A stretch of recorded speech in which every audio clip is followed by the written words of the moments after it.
Global Indian TV के दर्शकों का हार्दिक स्वागत है। आज हमारे साथ स्टूडियो में जुड़े हैं केदारनाथ गुप्ता जी, जो कि एक संजीदा पत्रकार है, जिन्होंने ट्रेड यूनियन की लीडरशिप भी की और अपने जो पत्रकार थे उनके लिए, फ्रीडम ऑफ प्रेस के लिए तथा उनके जो वेतन है उसके लिए भी, उनके अधिकारों के लिए भी उन्होंने काफ़ी कुछ स्ट्रगल किया है। उन्होंने काफ़ी सारे अपने जो यंग जर्नलिस्ट हैं उनको ट्रेन किया है। उसी के साथ जो साउथ एशिया का जो मेजर ग्लोबल ऑर्गेनाइजेशन है, उनके जो जर्नलिस्ट हैं, इनके साथ ये बहुत सालों से जुड़े हुए हैं।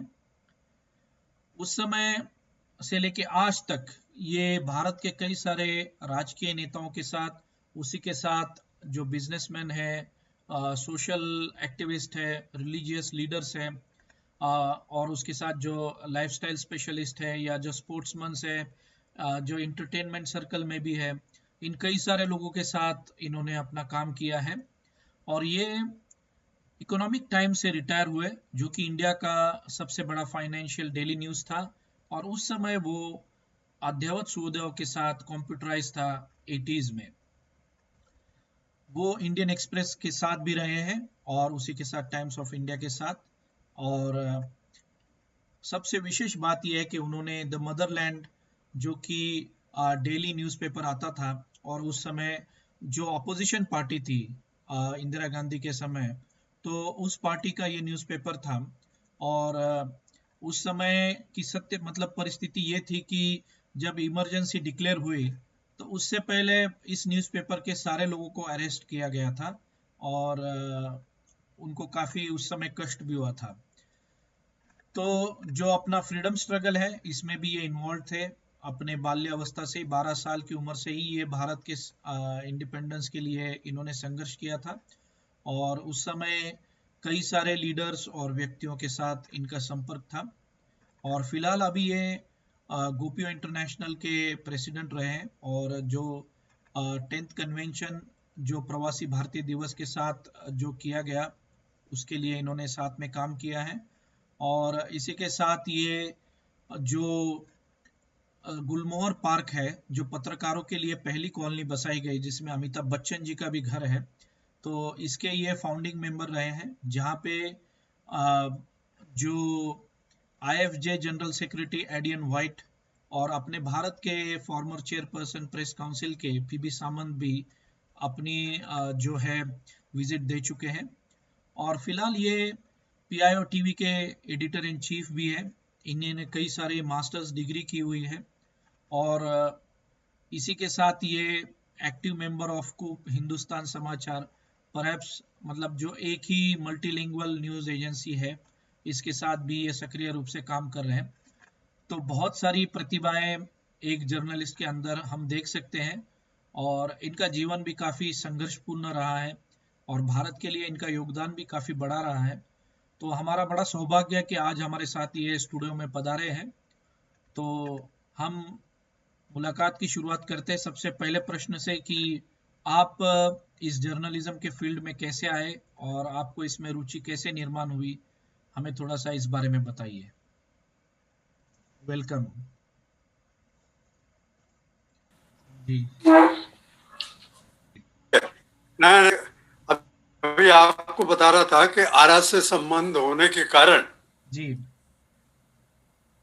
बचपन से ही इसलिए रुचि हो गई कि बिजनेस जो हमारे फैमिली का है, और बहुत दिनों से 300 साल से हम दिल्ली में रहे, जी उसमें मेरी रुचि नहीं थी।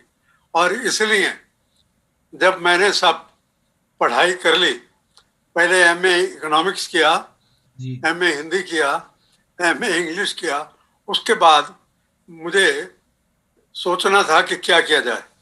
तो मुझे हिंदुस्तान समाचार नाम की एजेंसी में भेजा गया और मैंने वहाँ पर कार्य शुरू किया।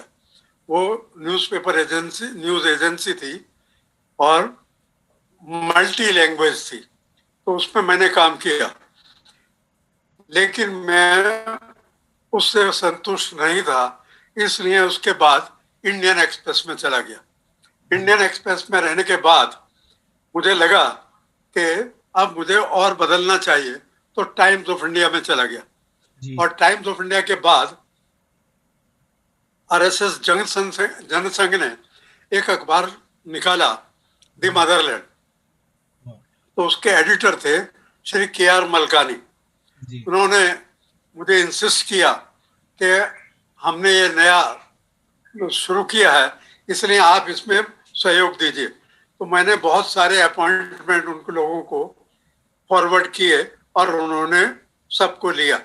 उसके बाद उन्होंने इंसिस्ट किया कि मुझे भी आना चाहिए, तो मैं चला गया। वाह, तो पहले दिन से ही, शुरुआत से ही जी। मलकानी जी के साथ रहा और आखिर तक, जब तक वो अखबार इमरजेंसी में बंद हुआ तब तक मैं उसी में रहा। और जी। इमरजेंसी के बाद भी जी। उसका एक सप्लीमेंट हमने निकाला, जिसके कारण जी। हम लोगों के ऊपर गवर्नमेंट ने वो ऑफिस को सील कर दिया ओह, जी। और हम लोगों को बंद किया, ऑफिस से निकाल दिया जी। जी। और ऑफिस को सील कर दिया, जी। क्योंकि वो सप्लीमेंट हमने सेंसरशिप के खिलाफ निकाला था, इमरजेंसी की गाइडलाइंस के खिलाफ निकाला था। जी। और उसको हमने रेलवे स्टेशन पर भेज दिया था ताकि हिंदुस्तान के हर कॉर्नर में वो जी। पहुंच जाए। जी। तो इस कारण इमरजेंसी में वो हम लोगों के खिलाफ रहे और काफी तहकीकात भी रही और जी। प्रेशर भी रहे कि ऐसा जी। क्यों हुआ। लेकिन क्योंकि हमारा पॉलिटिकल बैकग्राउंड भी था जी। जी। और सोशल बैकग्राउंड भी था, जी। इस कारण कोई परवाह नहीं थी। तो जी। जब मैं अनएम्प्लॉयड था, जी। तो उस समय अमेरिका की एजेंसी है, जी। Television agency, national broadcasting corporation, जी। एनबीसी, उसने मुझे अप्रोच किया कि तुम जर्नलिस्ट हो और आपका अखबार बंद हो गया है, तो मैं आपको इंटरव्यू करना चाहता हूँ जी। कि इससे, इमरजेंसी से और सेंसरशिप से क्या हुआ। मैंने कहा कर लीजिए। तो उन्होंने 2 दिन लगातार मुझे इंटरव्यू किया, मेरे घर पर किया, सारे फैमिली का किया। बच्चे परिवार उन दिनों में छोटा था, जी। जी। क्योंकि मुनीश दीदी, मेरी छोटी लड़की, वो तो 4 साल की थी जी। और जी। बड़ी लड़की 7 साल की थी जी। और मुनीश लगभग 9-10 साल का था। जी। तो सबका इंटरव्यू किया, पूछा कि ये इमरजेंसी में क्या हो रहा है, आपके पापा क्या कर रहे हैं, कैसा है। तो उन्होंने बताया कि आजकल के अखबारों में ब्लैकआउट हो रहा है, ब्लैक पेजेस आ रहे हैं और उसमें बहिष्कार कर रहे हैं, इमरजेंसी का लाइक नहीं करते जी। और हमारे पिताजी का अखबार बंद हो गया है, जी। इसलिए वो काम नहीं कर पा रहे। उसके बाद उन्होंने मुझको जी। फॉलो अप किया। मैं जैसे बस से जाता था, तो जी। उनकी गाड़ी मेरा पीछे रहती थी और वो जी। फॉलो करती थी कि मैं बस से जाता हूँ, ऑफिस जाता हूँ, ऑफिस में देखता हूँ कि वो क्लोज्ड है, पुलिस ने बंद बंद कर रखा है, वहां से वापस आता हूँ, पीआईबी जाता हूँ जी। और पीआईबी से जाने के बाद खबर छापने का कोई साधन नहीं है, जी। इसलिए घर वापस लौट आता हूँ। जी। उसके बाद उन्होंने कहा कि परिवार कैसे रहता है। तो जैसे ही मैं परिवार को अपने ससुराल में छोड़ने के लिए गया, जी। तो उस समय भी उन्होंने फॉलो किया, जी। उसके बाद ऑफिस में फॉलो किया जी। और पीआईबी तक फॉलो करते रहे। जी। जी। उस इंटरव्यू को जब जी। उन्होंने स्मगल करके और नेपाल से अमेरिका भेजा, वाह, तो उसको जब अमेरिका में टेलीवाइज हुआ, जी। तो उस कारण से सरकार को बहुत कष्ट हुआ जी। और पीआईबी ने उस जी। समय के इंफॉर्मेशन मिनिस्टर जी। वीसी शुक्ला थे, जी। उन्होंने ऑर्डर जाहिर किया कि फॉरेन कॉरेस्पॉन्डेंट या तो सेंसरशिप को माने, अगर सेंसरशिप को नहीं मानेंगे तो जी। जी। उनको भारत छोड़ देना चाहिए। तो करेक्ट। कई अखबार, कई लोगों ने इसका बहिष्कार किया जी। और खासकर बीबीसी के जो चीफ ऑफ ब्यूरो थे, जी। उन्होंने कहा कि हम छोड़ना पसंद करेंगे लेकिन हम इसकी सेंसरशिप को नहीं मानेंगे। जी। तो उससे मुझको और भी ज्यादा फॉलो अप किया गया, थ्रेट्स आए, अरेस्ट के करने की कोशिश की गई, जी। जी। लेकिन मेरा और मेरे फैमिली के संबंध बहुत अच्छे थे, जी। इस कारण से वो मुझको रोक नहीं पाए। जी। और उसके बाद मैं आपको स्पष्ट कर दूं कि जी और अखबारों पर सभी पर प्रबंध था, लेकिन क्योंकि टाइम्स ऑफ इंडिया में सब लोग मुझको जानते थे, जी तो उन्होंने मुझको कहा कि आप आ सकते हो। तो इकोनॉमिक टाइम्स मैंने ज्वाइन किया जी जी 1976 दिसंबर, जी 1975 दिसंबर में, जी जी। और बड़ी ह्यूमिलेटिंग पोजीशन में किया, ओ। जबकि मैं सीनियर कॉरेस्पॉन्डेंट था और जी टाइम्स ऑफ इंडिया सब में काम कर चुका था। जी 15-18 साल की मुझे जर्नलिज्म की वो थी, लेकिन उसके बावजूद भी जी उन्होंने मुझे एक बड़ी ह्यूमिलेटिंग पोजीशन में रखा और जी कहा कि इस समय की स्थिति ऐसी है कि जी हमारे बोर्ड ऑफ डायरेक्टर्स में भी सरकारी लोग हैं और जी हमें परेशान करेंगे, इसलिए आप किसी तरीके से ज्वाइन कर लीजिए, हमारी जी सिंपथीज आपके साथ है। जी तो इस तरह से मेरा जर्नलिज्म का रहा। जी और जैसा आपने पूछा, तो जी मैंने अपना सब वो जो अपना व्यवसाय था और जी फैमिली था, उससे अलग साउथ दिल्ली में रहा, सब जी परिवार अलग रहा, जी बिजनेस में जो लाभ होते हैं वो सबसे वंचित रहा, जी सब मैंने अपने ऊपर सेल्फ डिपेंडेंट रहा।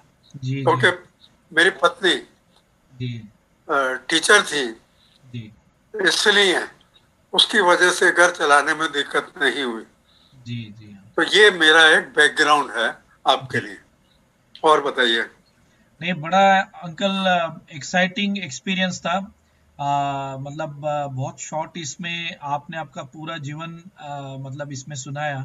बड़ा रोमांचकारी था और हाँ जी, थोड़ा और इसमें आगे जानेंगे। लेकिन आपका जो है ट्रेड यूनियन के साथ भी काम था, तो उसमें आप कैसे गए और आप बिल्कुल उसमें क्या किया वो थोड़ा जानना चाहेंगे। बिल्कुल।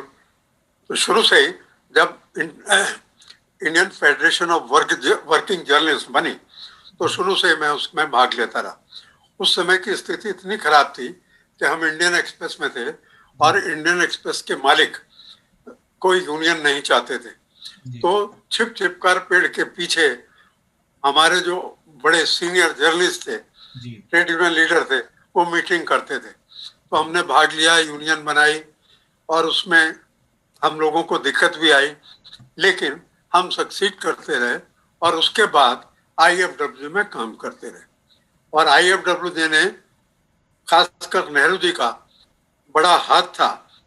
जी वो चाहते थे कि मीडिया स्वतंत्र रहे, जर्नलिस्ट स्वतंत्र रहें, जी इसलिए उन्होंने एक वर्किंग जर्नलिस्ट एक्ट बनाया, जी जिसमें वर्किंग जर्नलिस्ट की कंडीशंस अच्छी रहे, उनको फेयर वेजेस मिले, ऐसा बनाया। जी जी तो उससे हमें बहुत सहूलियत थी। जी लेकिन जब आईएफडब्ल्यूजे, जी यानी वो वर्किंग जर्नलिस्ट का ऑर्गेनाइजेशन, एक समय आ गया कि उस ट्रेड यूनियन को जी उन्होंने, कम्युनिस्ट पार्टी ने, लेफ्टिस्ट ने बिल्कुल पार्टी कैडर के हाथ में ले लिया। ओ। तो उस समय बड़ी दिक्कत हुई जी और उन्होंने उस समय इमरजेंसी को सपोर्ट किया, अच्छा। जो कि नहीं करना चाहिए था। तो करेक्ट। उस समय हम लोगों को थोड़ा बहुत तकलीफ हुई और जी उसका विरोध किया, और उसके बाद नेशनल यूनियन ऑफ जर्नलिस्ट जी 1972 में बनी। जी तो उसमें हम लोग चले गए। जी उस उस संस्था का काम प्रोफेशनल और ट्रेड यूनियन दोनों था, लेकिन वो किसी से, पार्टी से एफिलेटेड नहीं थे। और उसमें मैं धीरे धीरे बनकर उसका जनरल सेक्रेटरी रहा। जी उसके बाद मैंने एनयूजे की तरफ से इंटरनेशनल फेडरेशन ऑफ जर्नलिस्ट, जी वो इंटरनेशनल ऑर्गेनाइजेशन है जर्नलिस्ट का, जी उसके साथ पहली बार जी हमने ज्वाइन किया। और उस ज्वाइन करने से उसके साथ हमारे संबंध बढ़े, और जी उनकी एक मीटिंग हुई उसी वर्ष में। तो मैं और हमारे 4 मित्र, हम इंडिया के जर्नलिस्ट को रिप्रेजेंट करने वहां पहुंचे। जी उसके बाद उन्होंने हम मुझे इंटरनेशनल कोऑर्डिनेटर बनाया, जी जिसकी उनका कारण था कि साउथ एशिया में जितने जर्नलिस्ट ऑर्गेनाइजेशंस हैं, उन सबको इकट्ठा किया जाए और जी उनको मेल मिलाप करके, कॉन्फ्रेंस करके उनको पक्का तैयार किया जाए। जी तो मैंने उनके बिहाफ पर एनयूजे और एनयूजे से अलावा IFWJ, IJU, जो भी इंडिया के जर्नलिस्ट ऑर्गेनाइजेशन है उनको लेकर, और साथ में साउथ एशिया के पाकिस्तान, श्रीलंका, नेपाल, जी बांग्लादेश, उन सबके जर्नलिस्ट ऑर्गेनाइजेशंस को लेके और काम शुरू किया। तो उसमें मैंने पहली मीटिंग न्यू दिल्ली में की। जी यहाँ हमारे लेबर मिनिस्टर सांगमा आए। उसके बाद दूसरी मीटिंग ढाका में की। वहाँ की प्राइम मिनिस्टर जिया थी उन दिनों में। जी उन्होंने उसको इनॉग्रेट किया और सारे जर्नलिस्ट ऑर्गेनाइजेशन, सारे 5 कंट्रीज के जो अपने साउथ एशिया के थे, वो उसमें उन्होंने भाग लिया।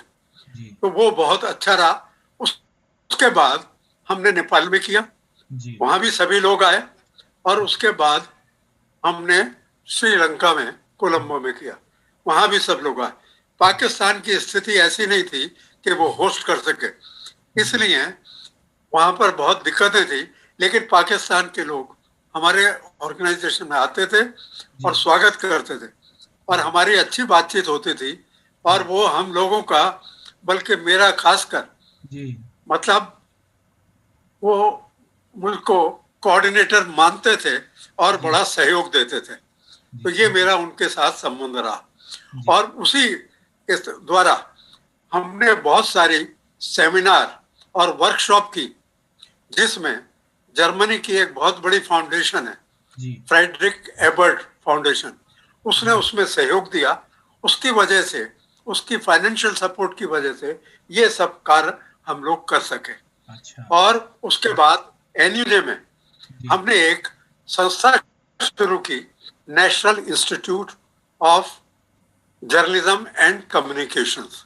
अच्छा उसका मतलब ये था कि जी हम जर्नलिस्ट को, जो ऑलरेडी जर्नलिस्ट हैं, जी उन सबको चाहते थे कि उनको अपग्रेड किया जाए, जी क्योंकि जर्नलिस्ट के उसमें बहुत सारी चीजें बदल रही थी, टेक्नोलॉजी बदल रही थी। तो हम चाहते थे कि जो एग्जिस्टिंग जर्नलिस्ट को जी अपग्रेड किया जाए, उनको अपस्किल किया जाए। करेक्ट इसलिए वो संस्था हमने बनाई थी। जी उसका कार्य बहुत अच्छा चला और वो आज तक चल रही है। अरे तो वाह ये 2-3 चीजें उस कार्यक्रम में जी मौजूद रही। और मैं अभी भी जी एनयूजे के एडवाइजर में हूँ, और अच्छा अरे वाह जो भी काम मिलता है करता हूँ। और जी उसके अब 50 साल हो रहे हैं, उसकी तरफ से हम सिल्वर जुबली एनयूजे की मना रहे हैं, और अच्छा उसमें सभी लोगों को बुलाएंगे। जी नहीं बहुत बढ़िया अंकल मतलब ये सारी जानकारी शायद ही बहुत कम लोगों को होगी मेरे ख्याल से तो आपने आपके जीवन पे एक किताब लिखनी चाहिए और ये सारी चीजें जो है उसमें रिकॉर्ड होनी चाहिए क्योंकि बहुत सारे ठीक जो है। यंगस्टर्स है जर्नलिस्ट है उनको ये सब इसका ज्ञान हाँ नहीं जी। है आजकल तो कोई भी यूट्यूब पे आ जाता है कोई भी जर्नलिस्ट बन जाता है और उन सब लोगों को इस सब आप लोगों ने जो त्याग किया है जो आज फ्रीडम ऑफ स्पीच की बात होती है तो उनको इस सब चीज की कोई जानकारी नहीं है तो हाँ, बिल्कुल जी ठीक कह रहे हैं आप। जी और इसीलिए हम चाहते हैं, अभी भी हम कोशिश कर रहे हैं कि उस जी इंस्टीट्यूट के द्वारा एक जी हमने, एनयूजे ने कोड ऑफ एथिक्स बनाया हुआ है। जी और वो इसलिए था कि जर्नलिस्ट को उस एथिक्स में रहना चाहिए। जी उन लोगों, जो आजकल आप कह रहे हैं, ठीक कह रहे हैं, जी कि कुछ टीवी चैनल, कुछ अखबार, कुछ जर्नलिस्ट जी जो, और खासकर टीवी चैनल्स, वो जी तो बिना ट्रेंड जर्नलिस्ट को लिए काम जी शुरू कर देते हैं, उनको कैमरा पकड़ा देते हैं, और जी वो ऐसे सवाल करते हैं कि जी जो उनको नहीं करने चाहिए। और करेक्ट वो जर्नलिज्म का लोअर स्टैंडर्ड बहुत लो कर रहे हैं। उसके जी लिए हम कोशिश कर रहे हैं कि अपने ये जो एनयूजेआई इंस्टीट्यूट है, जी इसके थ्रू जर्नलिस्ट को अपग्रेड करते रहें। जी लेकिन फिर भी ये चैनल्स वगैरह के लिए भी जी सरकार को भी कह रहे हैं कि उनको, इन लोगों को देखना चाहिए कि जी ट्रेंड लोगों को लें और जी ऐसे ही लोगों को उसमें काम करने का रखें। ये जी हम सरकार के सामने भी जी अब रख रहे हैं। जी जी सही बात है लेकिन हाँ। अंकल आप जो मतलब अभी अभी की जो सिचुएशन है जिसमें उस समय आप इमरजेंसी में भी आपने जर्नलिज्म को फेस किया है आप एक बुरे दौर हाँ से जी। गुजरे और आज जो कुछ भी हो रहा है, तो इसमें आपको क्या अंतर लगता है? जैसे मोदी जी ने या बीजेपी गवर्नमेंट ने जैसे ट्विटर के खिलाफ या जो ओटीटी प्लेटफॉर्म्स है, उसके लिए उन्होंने कोई मतलब लीगल रिक्वायरमेंट्स अभी जारी की है और उन्होंने कहा है कि इस सब चीज को कंप्लाई करना पड़ेगा। तो आपको मतलब आप कैसे कंपेयर करते हो उस समय को और ये जो रिक्वायरमेंट है? तो ये देश के लिए मतलब कैसा है इसका, दोनों का अगर आप कंपेयर करेंगे तो देश के प्रति? आप बिल्कुल ठीक कह रहे हैं कि जी इस समय आजकल का जो एक तो इलेक्ट्रॉनिक मीडिया आ गया है जी और वो बहुत बड़ी तादाद में आया है, जी और अखबारों का पढ़ना लोग बल्कि कम कर रहे हैं, जी और जो डेप्थ रीडिंग थी, जी न्यूज बिहाइंड न्यूज जो होती थी, जो जी बैकग्राउंड न्यूज होती थी, वो नहीं उन लोगों को पता होती है। और जी जो इंस्टेंटेनियस इंस्टेंटेनियस या सेंसेशनल न्यूज होती है, वो जी उन लोगों को मिलती है। वो जी बहुत अच्छी अच्छी उचित चीज नहीं है। जी तो इसलिए हमने सरकार को भी लिखा है जी और कह रहे हैं, और अब हम अपने मिनिस्टर को भी कहने वाले हैं, इंफॉर्मेशन मिनिस्टर को, कि जी आप इसको सुधार कीजिए। इसका जी कारण ये हुआ कि मिनिस्टर ने अभी थोड़ा सा इसमें भाग लिया है, कहा है कि जैसे आपने बताया कि ओटीटी प्लेटफॉर्म्स वगैरह में जी ऐसी चीजें जा रही हैं जिनको रोकने की जरूरत है। जी तो ये बात आपकी बिल्कुल ठीक है। जी लेकिन दूसरी तरफ एक ऐसे भी लोग हैं जी जो लिबरल और डेमोक्रेट होने के नाते जी सिर्फ इस बात का, मोदी का विरोध करते हैं और जी ये कहते हैं कि मोदी जी ने एक जी पेड मीडिया या जी अपना जो मीडिया है जी जी उसको, अपना मीडिया अलग बना रखा है। जी ऐसी बात नहीं है। जी लेकिन ये बात ठीक है कि जो ओनर्स हैं, जी चाहे वो अखबारों के हो, जी चाहे टीवी चैनल के हो, जी वो अपनी इच्छा से, जी अपने आप, अपने बेनिफिट के लिए जी जर्नलिस्ट को उतनी फ्रीडम नहीं देते, और जर्नलिस्ट से वो काम कराते हैं जो शायद सरकार के फेवर में हो, क्योंकि जी उससे उनसे सरकार का फायदा उठाना होता है। तो जी इस बात के हम विरुद्ध हैं। हम जी चाहते हैं कि जर्नलिस्ट को फ्रीडम होनी चाहिए, करेक्ट। वो फ्रीली काम कर सके, जी उनके ऊपर ना तो किसी सरकार का प्रेशर हो और जी ना मीडिया ओनर का प्रेशर हो। जी इसके लिए हम अभी लड़ाई लड़ रहे हैं।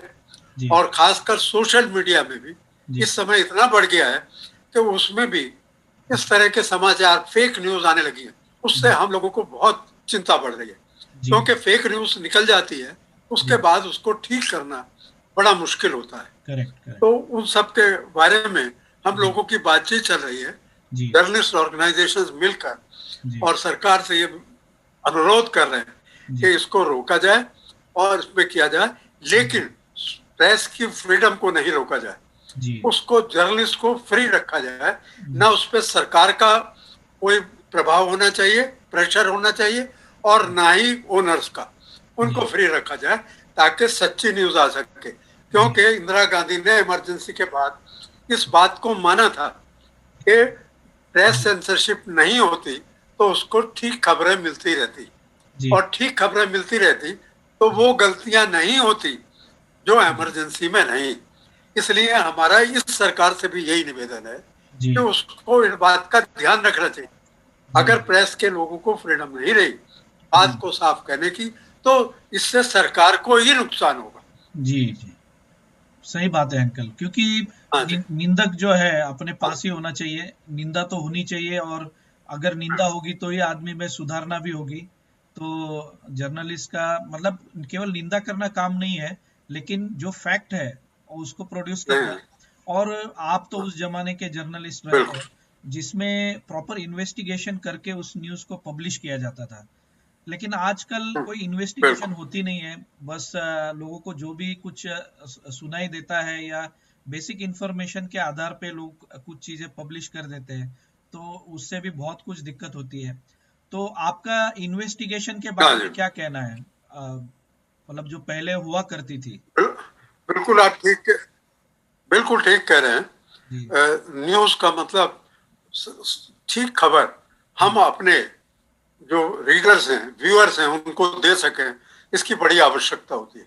जी। क्योंकि और इसके लिए हमको न्यूज को हर तरह से जिस पार्टी के बारे में, जिस आदमी के बारे में, जिस विषय के बारे में बोल रहे हैं उसका पूरा ज्ञान होना चाहिए और उनसे बात करके हमें उस पर कुछ लिखना चाहिए। ये वन साइडेड नहीं होनी चाहिए कि हम किसी के बारे में, किसी के विरुद्ध, चाहे सरकार हो, चाहे कोई अधिकारी हो, चाहे कोई इंडिविजुअल हो, व्यक्ति को, उसके खिलाफ जब तक हम उसको छानबीन ना कर ले तब तक उसको पब्लिश करने का हमारा अधिकार नहीं है जी। और ये गलत बात होगी। इसलिए हम ये एक्सपेक्ट करते हैं और कोशिश करते हैं कि व्यूअर्स और रीडर्स जी। वो भी ये देखें कि कोई चैनल या कोई अखबार इस तरह की न्यूज दे रहा है तो उसको पढ़ना या देखना बंद कर दे, तो उससे उसकी जो टीआरपी कम होगी वो जी। अपने आप ठीक होगा। जी। क्योंकि टीआरपी बहुत इंपॉर्टेंट है जी। और वो टीआरपी ऑडियंस पे डिपेंड करती है, जी। रीडर्स पे डिपेंड करती है। तो रीडर्स को हम चाहते हैं जी। कि सिविक और लोग जो हैं, सोसाइटी, वो भी अवेक रहे जी। और वो हम लोगों को बताती रहे कि इस तरह की बात है और सोसाइटी से अलग नहीं है। कोई जी। जर्नलिस्ट अपने आप अलग नहीं हो सकता, वो सोसाइटी का पार्ट है। इसलिए सोसाइटी से अलग होकर अगर हम कोई चीज देते हैं तो वो गलत बात होगी और सोसाइटी में सब चीजों से परख कर न्यूज को हमें देने का अधिकार है, वरना हमें देने का अधिकार नहीं है। ये हमारी ड्यूटी है और इसी एथिक्स को लेकर हम सब जर्नलिस्ट को बताना चाहते हैं। जी। नहीं, सही बात है। और अंकल, ये भी एक चीज है कि जैसे अभी की स्थिति में भारत जो है दुनिया में एक शक्तिशाली देश बनते जा रहा है, तो बहुत सारे देशों को अच्छा भी नहीं लग रहा है। तो उनकी अपनी भी मीडिया है और सबका अपना एक प्रोपोगंडा होता है। तो उस प्रोपोगंडा में भारत को बहुत सारी जगह क्रिटिसाइज किया जाता है, क्योंकि ऑब्वियसली 60-70 साल लेफ्ट विंग रही है और अभी राइट विंग आई है।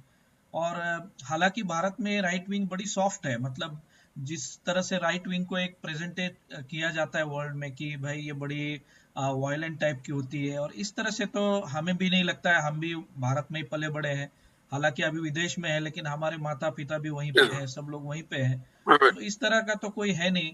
लेकिन ये जो बाहर में प्रोपेगेंडा होता है और इसको हमारे लोग भी यूज करते हैं, या फिर अपने यहाँ भी जो लोग जो पॉलिटिकल जो मीडिया हाउसेस होते हैं, इन्फ्लुएंस होते हैं अपोजिशन के, तो इनकी जो भी न्यूज ये लोग प्रोपोगंडा की फैलाते हैं उनकी पार्टी के ग्रोथ के लिए, लेकिन उनको विदेश में यूज किया जाता है भारत के खिलाफ। तो इससे भारत की छवि को बहुत नुकसान होता है दोनों केस में। तो इसके बारे में आप कुछ कहना चाहेंगे? हाँ, बिल्कुल कहना चाहूंगा। उसके बारे में आपने ठीक कहा है।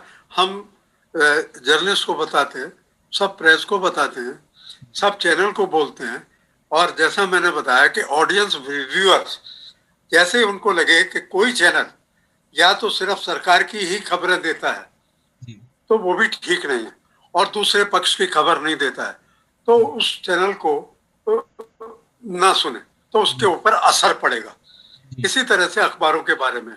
और जहां तक आपने बात कही कि जो विदेशों हैं, जी। वो एक बात जरूर ध्यान में रखिए आप जी। कि कुछ मीडिया है और बहुत बड़ा भाग है वो, जी।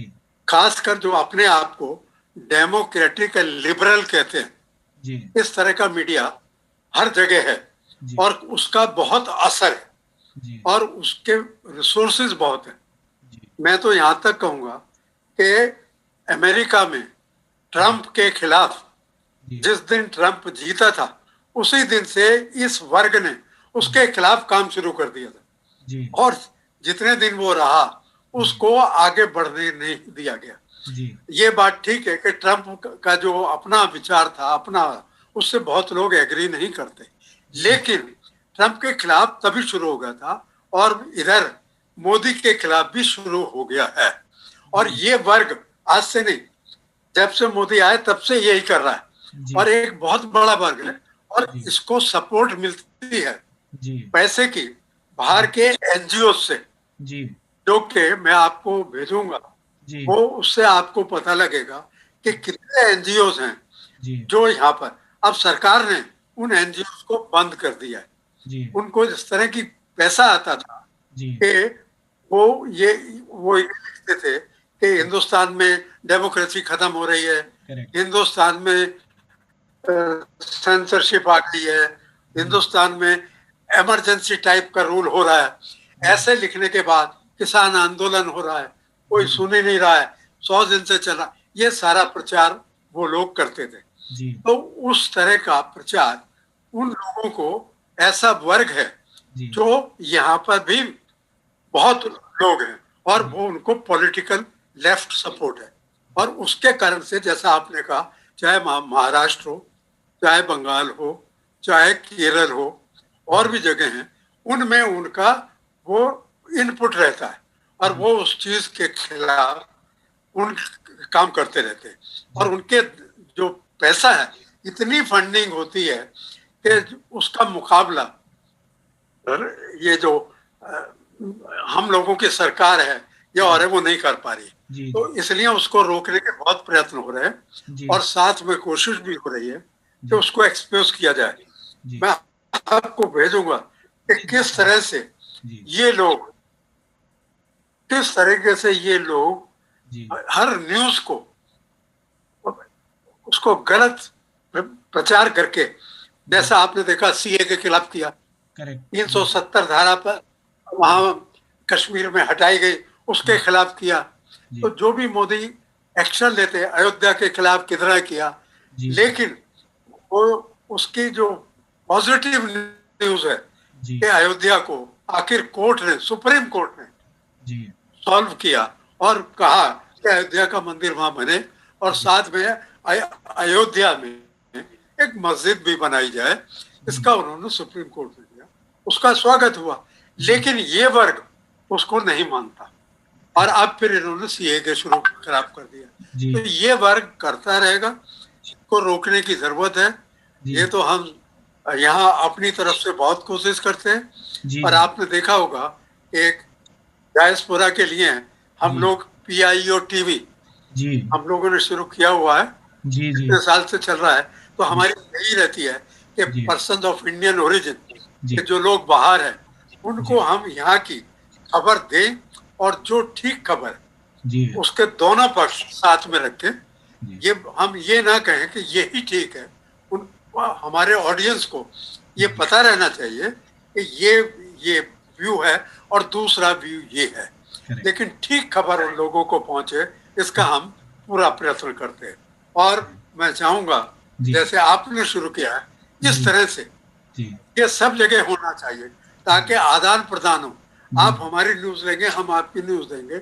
जी। तो इससे क्या होगा कि ये जो गलत फहमी और गलत प्रचार होता है, ये बंद हो जाएगा। जी। जी। ये आपने बहुत अच्छी बात उठाई है और जी। इसकी बहुत जरूरत है। जी। और इसमें जैसा आपने शुरू किया है, जी। ऐसा हर जगह होने की जरूरत जी। है। और जी। इसको प्रोत्साहन देने का हमसे जो सहयोग आप चाहेंगे, जी। हिंदुस्तान भारत से हम आपको पूर्ण सहयोग देंगे। नहीं, जरूर जरूर। क्योंकि हम तो विदेश में रहते हैं, तो हम लोग तो जैसे पैट्रियोटिक है, हम लोग तो अभी भी सिटीजन ऑफ इंडिया है। और हालांकि यहाँ पे परमानेंट रेसिडेंटशिप है, लेकिन हम लोग तो सिटीजन इंडिया के हैं। तो बहुत जगह क्या होता है कि जैसे आप अपने देश के लिए लॉयल होते हो, तो उसको एक अलग रूप से देखा जाता है। जैसे बीजेपी है, अभी मोदी जी हाँ, है, तो एक हिंदुत्ववादी या भगवा आतंकवाद इसको पोर्ट्रेट किया जाता है। और अगर आप आपके ही गवर्नमेंट को, आपकी सरकार को सपोर्ट करते हो, आप आपके देश का झंडा लेके खड़ा होते हो, तो आपको एक मतलब एक निगेटिव पर्सनैलिटी के रूप में पेश किया हाँ, जाता है। और मैं भी इस चीजों से यहाँ पे गुजरा हूँ काफी। मतलब मेरे खिलाफ भी हम्म, काफी आर्टिकल लिखे गए। तो मतलब एक देश प्रेम होना या अपने देश के साथ खड़ा रहना भी आज के इसमें कुछ देशों के लिए गुनाह है। और वो ऐसे देश है बिल्कुल, जो कि खुद सफर हो रहे हैं, जहाँ पे डेमोक्रेसी है नहीं, लेकिन फिर भी वो दूसरों को बिल्कुल। क्रिटिसाइज करेंगे। तो आपसे मैं ये जानना चाहूंगा कि जैसे 1947 में पार्टीशन हुआ, उसके बाद जर्नलिज्म में आज हम कहाँ हैं, और अपना जो पड़ोसी मुल्क है जो आज हमें क्रिटिसाइज करता है फ्रीडम ऑफ एक्सप्रेशन पे, तो वो लोग कहाँ पे हैं? आपका उसमें क्या एक्सपीरियंस है, मैं जानना चाहूंगा। आपने बिल्कुल ठीक कहा कि हमने तो पार्टीशन से पहले देखा है जी। कि क्या हालत थी और पार्टीशन के बाद भी देखा है। जी। पार्टीशन को रोकने के लिए जो कार्य होना था उतना जिन संस्थाओं को करना था, मेरी ये सोच है कि वो उतना उस समय कर नहीं पाए।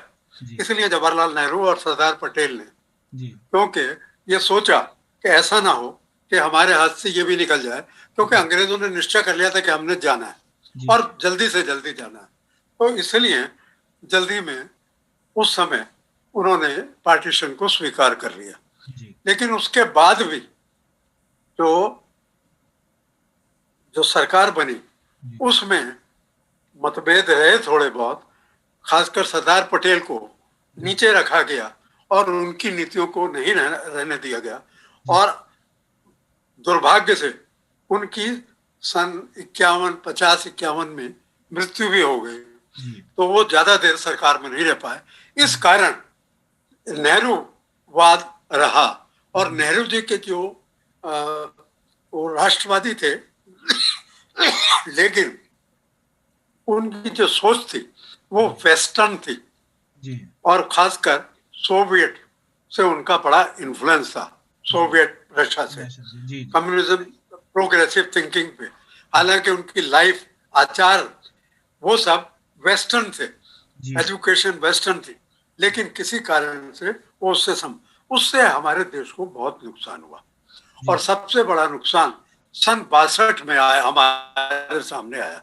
उससे पहले होता रहा, हम लोगों ने बहुत कोशिश की, ज्यादा डिटेल में नहीं बता, लेकिन फिर भी जैसे कश्मीर है, कश्मीर में बहुत उनको कहा गया, सब तरफ से समझाया गया, लेकिन उन्होंने क्योंकि कश्मीर के महाराजा से उनका व्यक्तिगत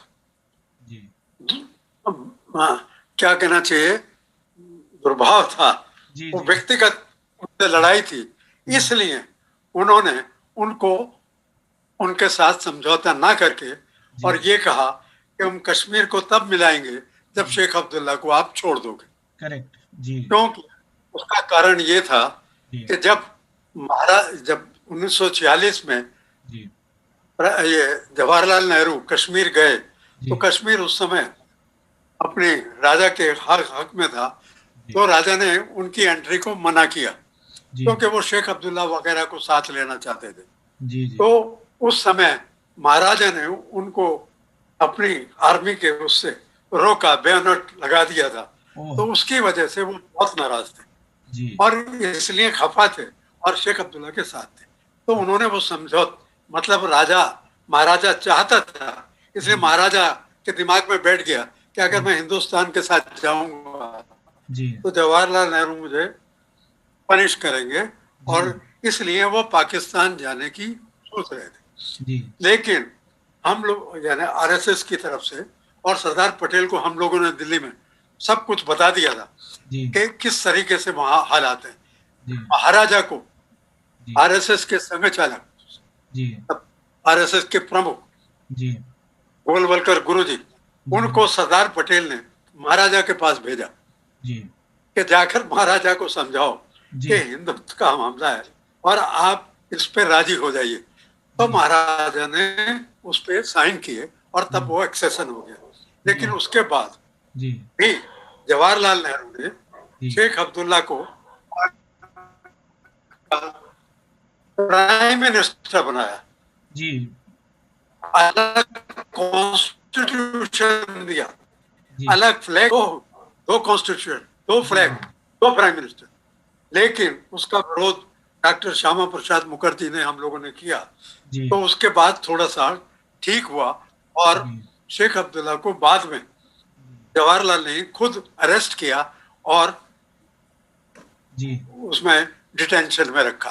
तो मेरा कहना यह है कि वो सरदार पटेल की एब्सेंस में जो चीजें होती रही, उससे हमारे देश को काफी नुकसान हुआ।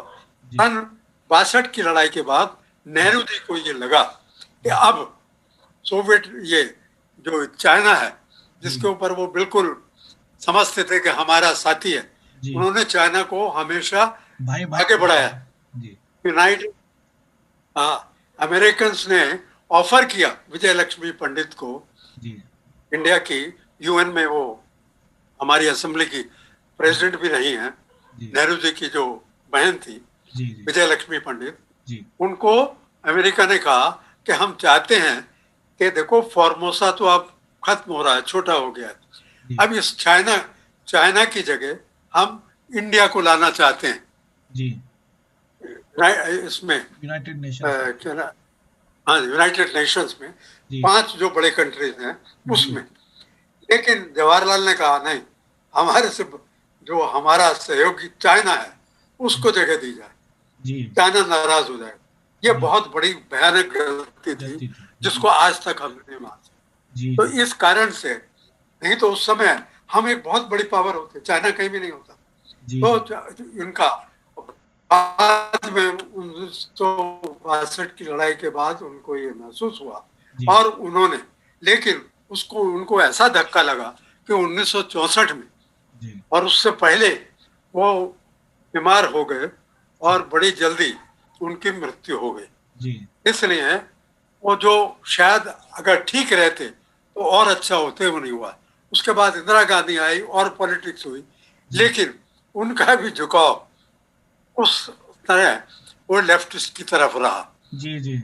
और ज्यादा मैं नहीं बताऊंगा, हाँ उनके नहीं सही इनसाइड है। स्टोरीज हैं बहुत सारी। जी जी। हाँ, उनको तो हाँ, सपोर्ट भी लेकिन किया था मतलब हमारे उन्होंने कम्युनिस्ट कोशिश की। लोगों ने सरकार बनाने हाँ, के लिए, इसीलिए उन्होंने हाँ जी, कम्युनिस्ट फिलोसॉफी को भी अपना लिया। बिल्कुल, और मेरे ख्याल से बिल्कुल, देश की अधोगति हाँ, उसी समय से हुई। बिल्कुल उसी समय। और बड़ी जी कोशिश की हम लोगों ने कि जी 1971 के बाद जब जी बांग्लादेश बना तो हम लोगों को थोड़ा सा सांत्वना मिली कि जी ये सरकार और खासकर इंदिरा गांधी एक जी। हिम्मत वाली लेडी है और इसने वो काम किया जो जवाहरलाल जी बेचारे नहीं कर नहीं पाए। कर पाए। जी वो बहुत सामर्थ्य थे। जी जी तो हाँ, लेकिन इसने बहुत हिम्मत से काम किया जी और उसके लिए हाँ सबने इसकी प्रशंसा की। तो जी उस समय हम ये चाहते थे कि इंदिरा गांधी और बाकी जो राइटिस्ट फोर्सेस हैं, या जी। जो राइटिस्ट क्या कहिए, जो मतलब नेशनलिस्ट फोर्सेस हैं, हाँ नेशनलिस्ट है। वो जी साथ मिलके जी काम करें। हाँ, उसका उसकी तैयारी की गई। जी लेकिन उनके जो सलाहकार थे पीएन अक्सर, उन्होंने कम्युनिस्टों को बोला कि देखो अगर ये नेशनलिस्ट और इंदिरा गांधी मिल गए तो तुम्हारा कोई भविष्य नहीं रहेगा।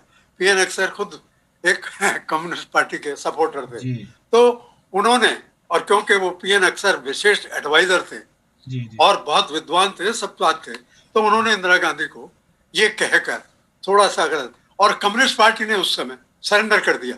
और जी एकदम कम्युनिस्ट पार्टी ने कहा, जो कि नेहरू को किसी जमाने में साम्राज्यवादी इंपीरियलिस्ट कहते थे, जी उन्होंने उसी कम्युनिस्ट पार्टी ने कांग्रेस को सपोर्ट किया और जी। कह दिया कि हम कांग्रेस और इंदिरा गांधी के साथ हैं। साथ है। जी तो इंदिरा गांधी उस रास्ते पर चली गई, जिसकी वजह से जी बाद में उनको 76-77 में जी महसूस हुआ, 77 में उनको महसूस हुआ कि मैं जी गलत चली गई। और उसके बाद 80 में जी जब वो चुनकर आई है तो जी उसमें बहुत सारे नेशनलिस्ट ने भी, क्योंकि जनता पार्टी फेल हो गई और जी जनता पार्टी को फेल करने में भी यही इस तरह की फोर्सेस थी जी जी जिन्होंने आरएसएस का विरोध करके जी और जनता पार्टी को तोड़ा। तो जी उनके, तो इंदिरा गांधी की समझ में आ गया था और इसलिए बहुत सारे नेशनलिस्ट ने इंदिरा गांधी को उस समय सपोर्ट किया और जी इसीलिए इंदिरा गांधी 80 से 83-84 तक रही। तो जी उसका एस था। लेकिन जो संबंध आने चाहिए, जो जी नजदीकी आने चाहिए, वो अनफॉर्चुनेटली नहीं आ पाई उसके टाइम में। जी और बाद में आई, उसमें भी बहुत सारे कारण हैं, जी क्योंकि उनके साथ जो लोग थे वो जी मिसगाइड करते थे। जी दूसरी तरफ हमारे जो ऑर्गेनाइजेशन थे नेशनलिस्ट, वो इतने आगे नहीं बढ़ पाए जी जो बढ़ने चाहिए थे। करेक्ट। उसका कारण रहा, बाद में वाजपेयी की गवर्नमेंट बनी, जी उसमें भी उतना जितना करना चाहिए उतना नहीं हो पाया। जी जी लेकिन आज मोदी मोदी जी जी जो एक लाइन है, नेशनलिस्ट लाइन, जी उसको कर रहे हैं, इसकी जी वजह से इनको बहुत सहयोग और साथ मिल रहा है। इनके साथ से बहुत समस्या है। जी आपने देखा है कि जी जी कितना इनके खिलाफ बाहर के प्रेस में, मीडिया में चल रहा है। जी जी जी। कितना विरोध करते हैं। करेक्ट। और ये फोर्सेस जो है, मैंने बताया आपको, जी ये बहुत ज्यादा है जी और बहुत बुरी तरह लगी हुई है। और जी ये सो कॉल्ड, जी ये अपने आप को डेमोक्रेटिक कहती हैं, जी। लेकिन है या नहीं है ये तो आप देख लेंगे। और करेक्ट है। इसी तरीके से लिबरल कहती हैं, ये लिबरल नहीं है। जी जी ये आधुनिकतावाद चाहती हैं। ये जी ये वही अथॉरिटेरियन रूल चाहती हैं। जी जब सोवियत रशिया में फेल हो गया, जी चाइना में फेल हो गया, जी। लेकिन ये समझते हैं कि वही यहाँ पर लाया करेक्ट जाए। है। अभी भी करेक्ट। इनकी गलत फहमी है। जी अब वो गलत फहमी दूर करने के लिए हम लोग कोशिश करते हैं, जी बताते भी हैं, लेकिन सुनते नहीं है, क्योंकि जी इनके पास जो पैसा आता है, और पैसा बहुत बड़ी चीज है। जी जी अभी हिंदुस्तान में लिबर्टी है, डेमोक्रेसी है, जी रोका जा रहा है, लेकिन जो पैसे आने के सोर्सेज हैं वो जी जी। अभी भी खुले हैं। करेक्ट। अब नॉर्वे, स्वीडन बहुत अच्छे कंट्री हैं, जी उनको गलत फहमी जाती है कि इंडिया में डेमोक्रेसी नहीं है, इंडिया जी। में लिबरलिज्म नहीं है, करेक्ट। इंडिया में माइनॉरिटी सेफ नहीं है, जी। इंडिया में किसानों का आंदोलन सारे देश का आंदोलन जो कि नहीं है। नहीं है। करेक्ट। उसके बावजूद जी तो वो सब इनको फंडिंग करते हैं, जी जी वहां तक ये मैसेज जाए। इसलिए हम जी तो चाहेंगे कि इन सब देशों में, जैसा आप यहाँ कर रहे हैं, जी जी सब देशों में जी। जहां जहां हमारे डायस्पोरा के लोग हैं, करेक्ट। वो हमारी एक्सचेंज करें, हमसे पूछे, हम बताएंगे, जी सारी इंफॉर्मेशन देंगे, और वो वहां पर ये काम करे, तो वहां जी की सरकारों को भी पता लगेगा, वहां के लोगों को पता लगेगा कि जी वास्तविकता क्या है। अब जी पता लगने लगा, अब स्वीडन में, यूरोप में पता लगा कि जी माइनॉरिटीज क्या करती हैं। जी अब उनको महसूस हो रहा है, जी वो रोक रहे हैं, माइनॉरिटीज पे बैन लगा है। हमने तो नहीं लगाया, जी इंडिया में माइनॉरिटीज पे कोई बैन नहीं है, जी। और सब तरह की सहूलियत है। जी लेकिन यूरोप आज रियलाइज कर रहा है कि जी वही माइनॉरिटीज जो इंडिया में, जी जिनको वो सपोर्ट करते हैं, उनको वहां पर विरोध कर रहे हैं, जी कहीं पर्दा का करते हैं। इसी तरह के जब उन लोगों के लाभ के काम मोदी जी सरकार करती है, उसका विरोध करते हैं। जी जी। सही बात है। अब 3 तलाक खत्म जी किया गया, जी मुस्लिम महिलाओं को लाभ मिल रहा है, जी। सही बात है। बहुत लोग खुश हैं, जी मुस्लिम महिलाएं बहुत खुश जी हैं। और उनको अब, लेकिन वो क्लर्जी, वही उनके जो मौलवी हैं, वो उनको मिसगाइड कर रहे जी हैं और वो इसका विरोध कर रहे हैं। लेकिन मुस्लिम महिलाएं बहुत खुश है, बहुत अच्छी है, उनको बड़ी प्रसन्नता होती है कि जी उस जी तरह का जो कानून मोदी जी ने बना दिया उसे बहुत। लेकिन फिर भी ये प्रोपेगेंडा जो बाहर का है वो नहीं रुक रहा है। जी जी जी। नमस्ते। अच्छा जी। जी अंकल, ठीक है।